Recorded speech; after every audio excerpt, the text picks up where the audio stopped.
Good morning. Welcome to Morning at 10 TV. My name is Malaki Vilodera. Now today, we'll be having a discussion about elections in African states.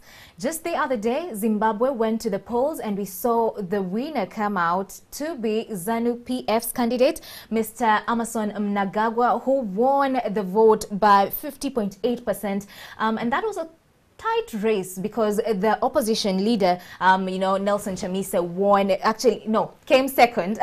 Beg your pardon, came second with ganging up 44.3% in that particular region. So what do we have to learn from the polls in Zimbabwe? What lessons can we pick from this particular elections that took place as Africans, as African states? And so in studios to talk about that and so much more is Mr. Yusuf Serunkuma, who is a columnist with The Observer. Thank you so much for making time.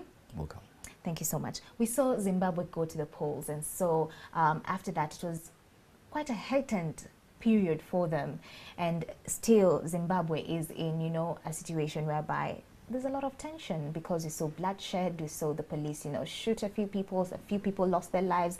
What do you make of that particular scenario? Well, first you describe it in very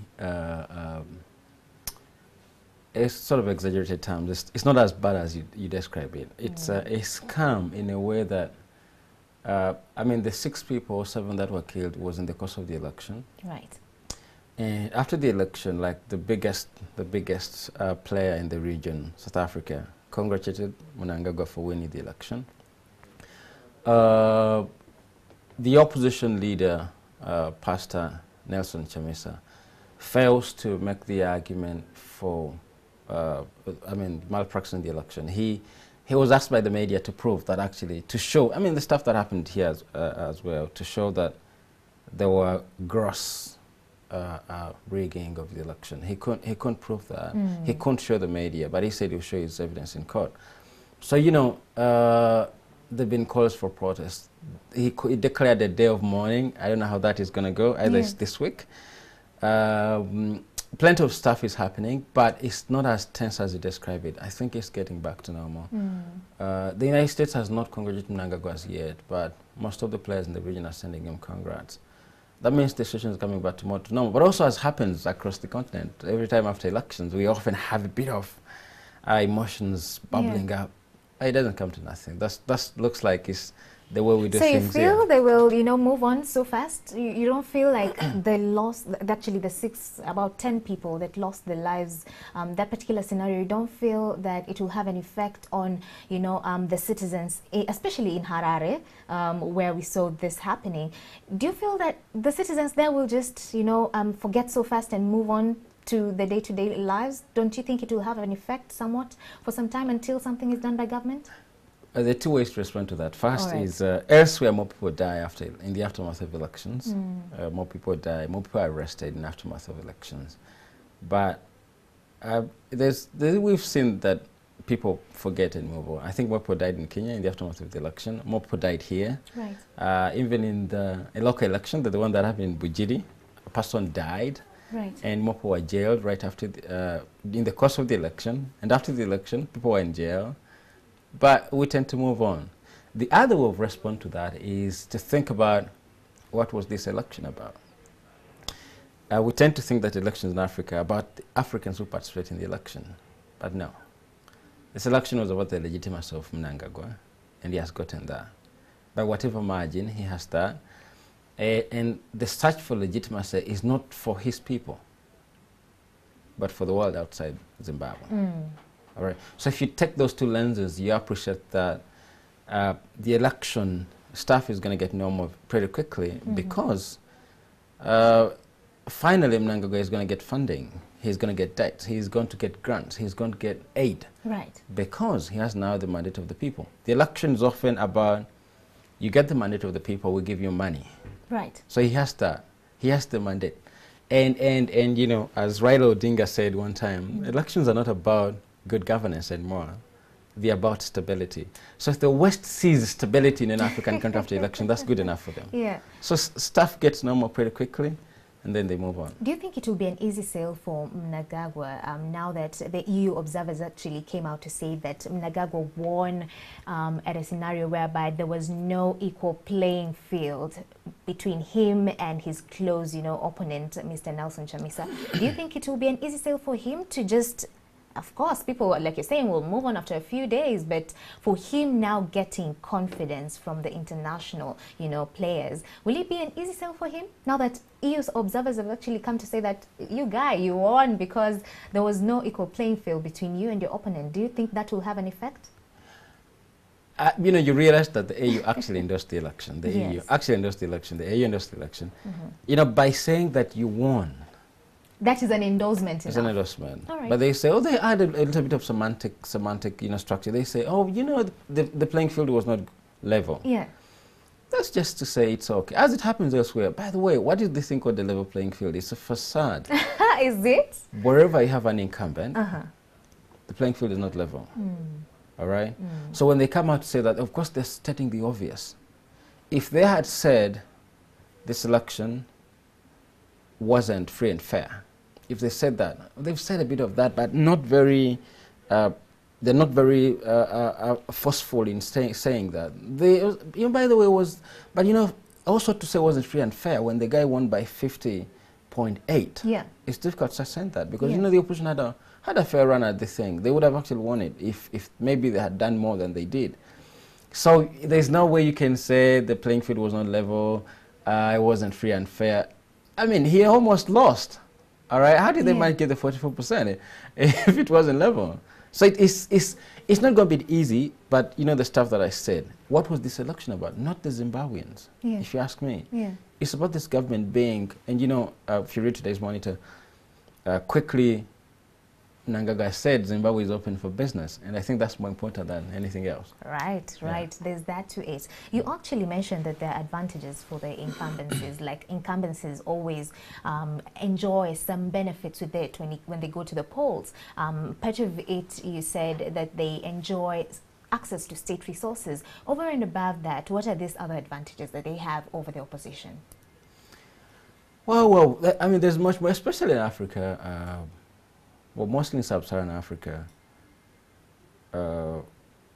besides the money, you have control over so many things. I mean, if you come to this country, you can switch off social media if you're an incumbent. Nobody else can do that. Nobody in the opposition can really dare do that. Even if they wanted to, they have no way of doing it. You have the military on your side, as happened in Zimbabwe, as happens in most of East Africa. Right. Uganda, Rwanda. Not necessarily in Kenya, but so you have so much to yourself than your incumbent. But most especially the money. The money is key. When you look at electoral democracies elsewhere, say in Europe and the United States, the opposition have a fair go at the money. All right?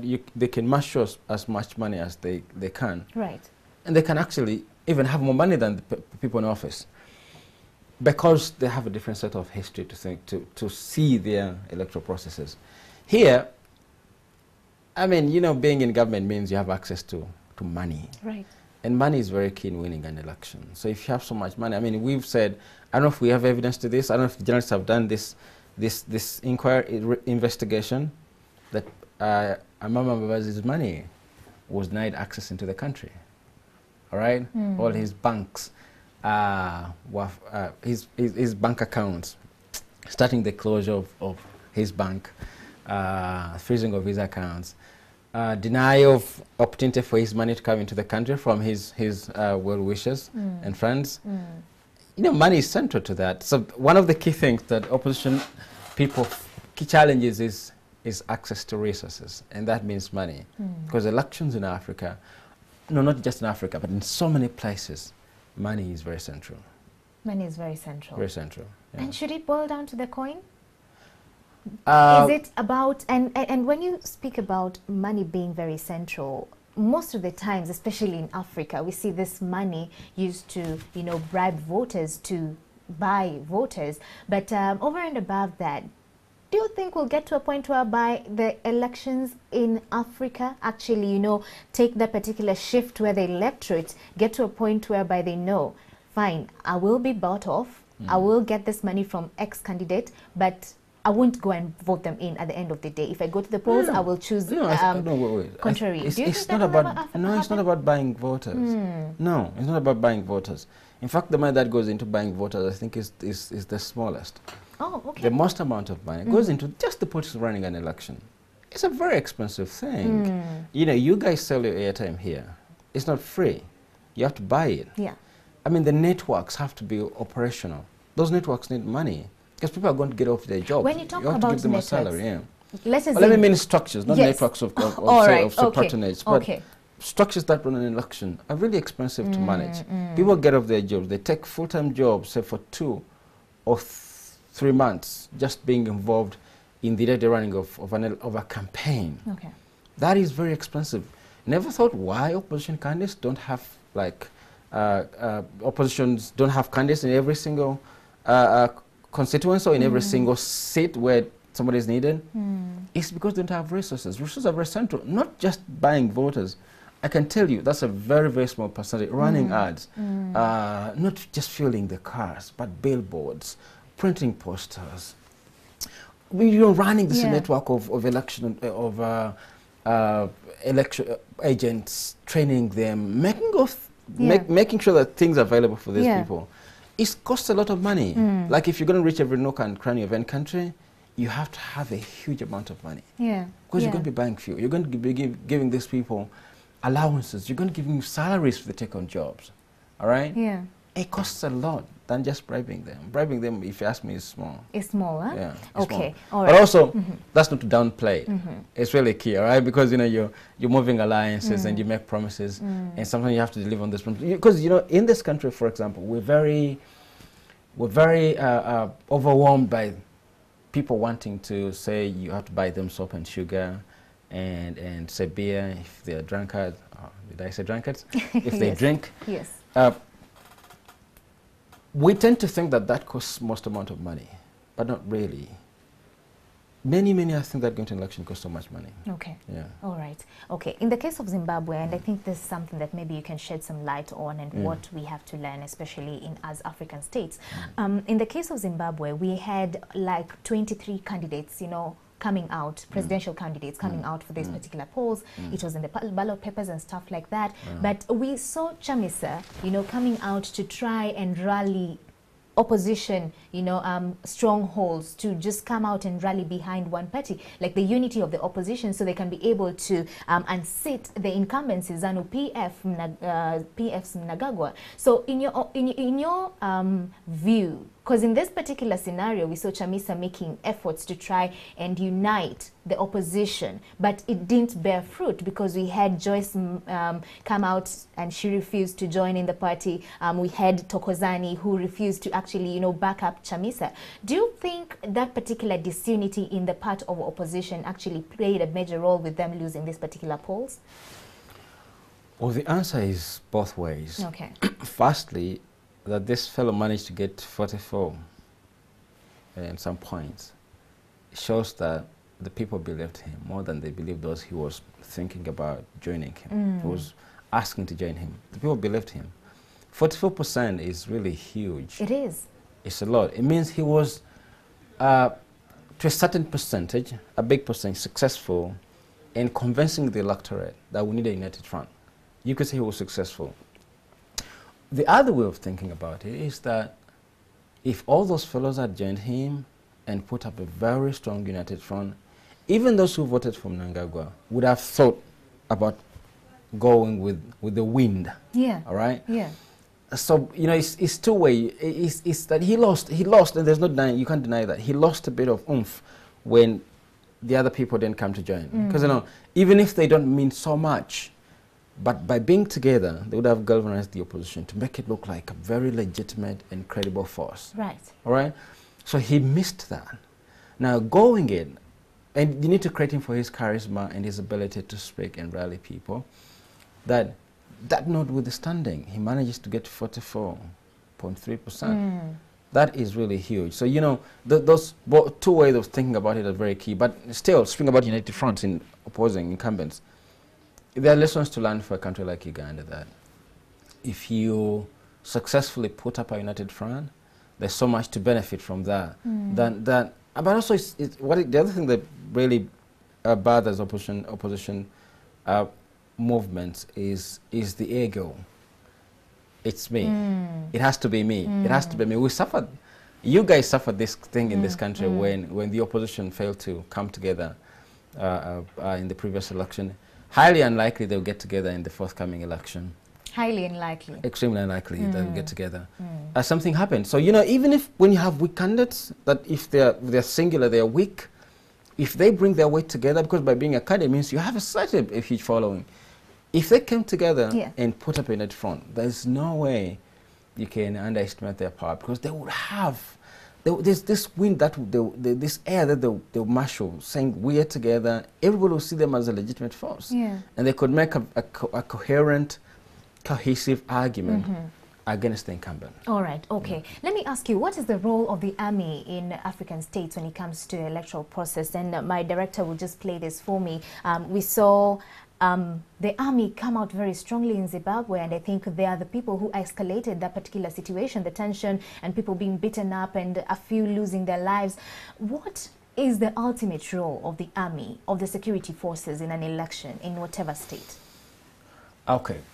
On that, we're going to take country by country. All right. You can't say African states. It's better to speak about a country in its Can you sample just two? Specificity. Maybe two? In Zimbabwe, firstly, this was an army's election. All right, there's no taking that away. It's the army that pressed Mugabe to step down. Right. It was an army's election. It was their election in a way. But you have to credit them for staying as calm as they did, that they let the election continue without overdue interference. All right? Overdue interference, that's the word. Yeah, you need to be aware that at any one time they're going to come out and salvage their thing.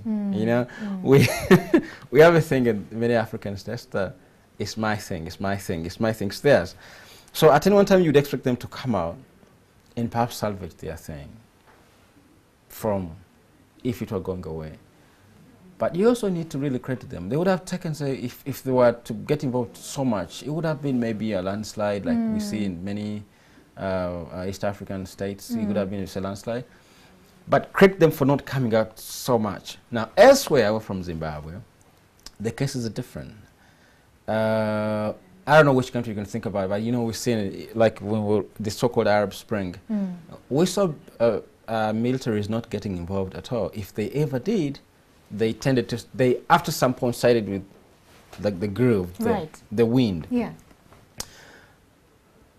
I don't know how much you can say that about Kenya, because the military often tends to be slightly involved, slightly not involved. So ideally, different states have their different... Yeah. I don't want to talk about this country because it also presents with a different ball game. Right. The military is although subtly, but very, very aggressively involved.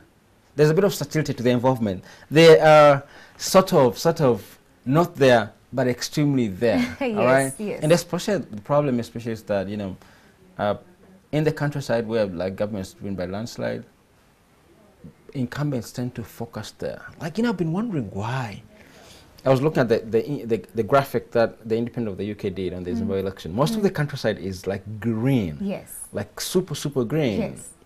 Which means in all those places, of course, Zimbabwe is a small country compared to us. It's 16.5 million people. Right. So you would assume that most of the people are concentrated in the urban centers.